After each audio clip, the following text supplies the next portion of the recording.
We're here for WinnipegGoldeyes.com and the Goldeyes YouTube channel, and right now we're very honored to be joined by Hall of Fame pitcher Gaylord Perry, helping Canada celebrate its 150th birthday this weekend here at Shaw Park. Gaylord, 17th all-time in Major League history with 314 wins, inducted into the National Baseball Hall of Fame and Museum in 1991. Mr. Perry, just an honor and a pleasure to have you here in Winnipeg. Thanks so much for the time, and just kind of give us an overview and your reflection on just a phenomenal Major League career with 314 wins. Well, right out of high school, out of North Carolina, Williamston, North Carolina, my hometown, I got signed up by the San Francisco Giants, and they sent me to St. Cloud, Minnesota.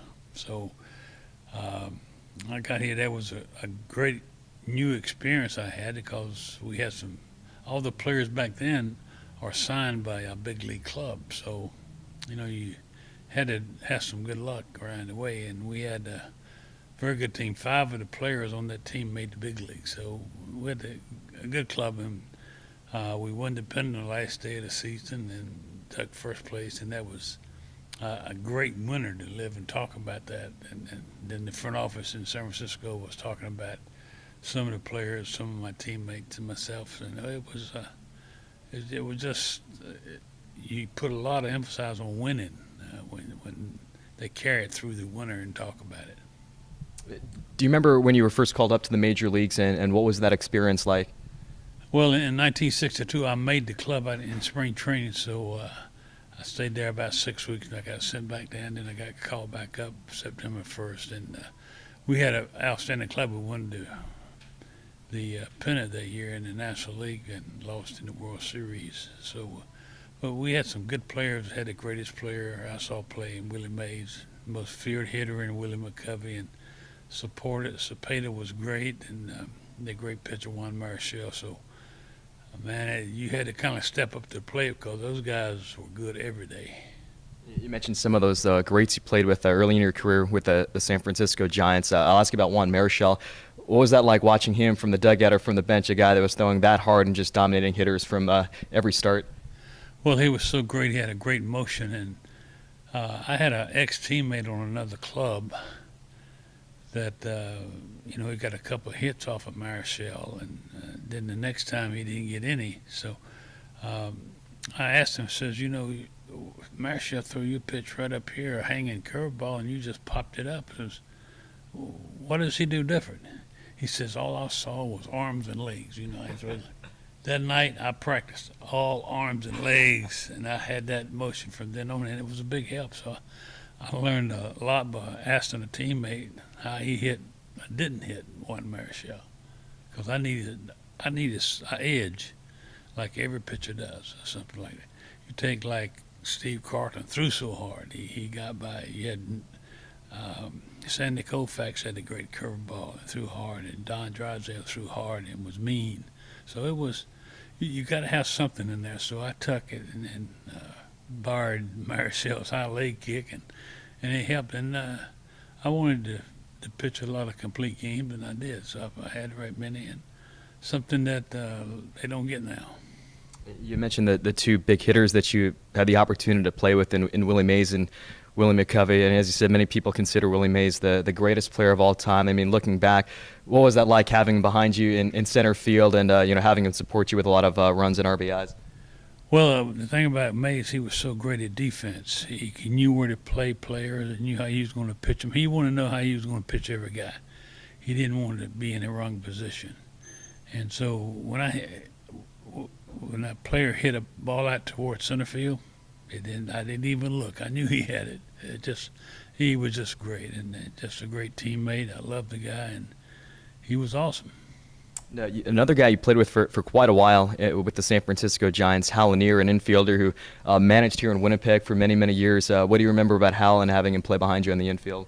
Well, Hal was come up as a second baseman. He played second really great, and then about halfway season they traded our shortstop and had to move Lanier over to shortstop, and he was a second baseman, and he pitched in high school, so he could have made it as a pitcher, and he chose second base. I think our team chose second base for him, and I wish they would have kept him there, but he filled in at shortstop well, but he was really an outstanding second baseman.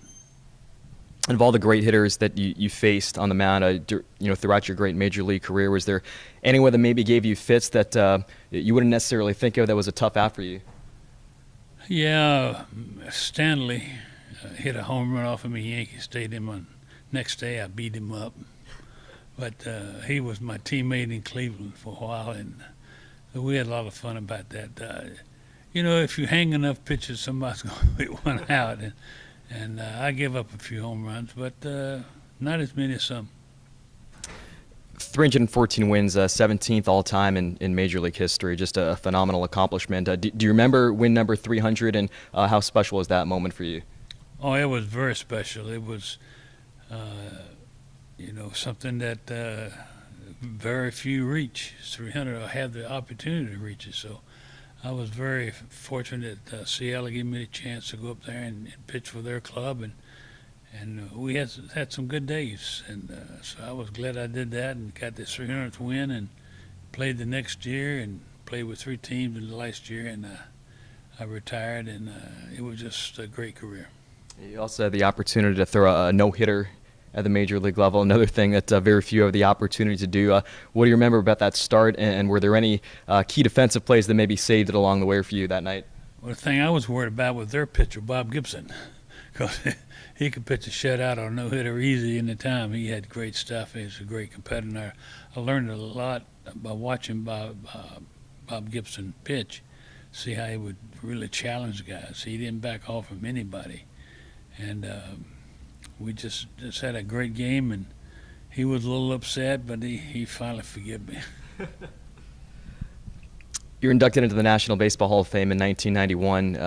When you first got that call, was it something you were expecting? Maybe you weren't sure. What was that like when the Hall of Fame called and informed you were going to be enshrined there and really immortalized in Major League Baseball history?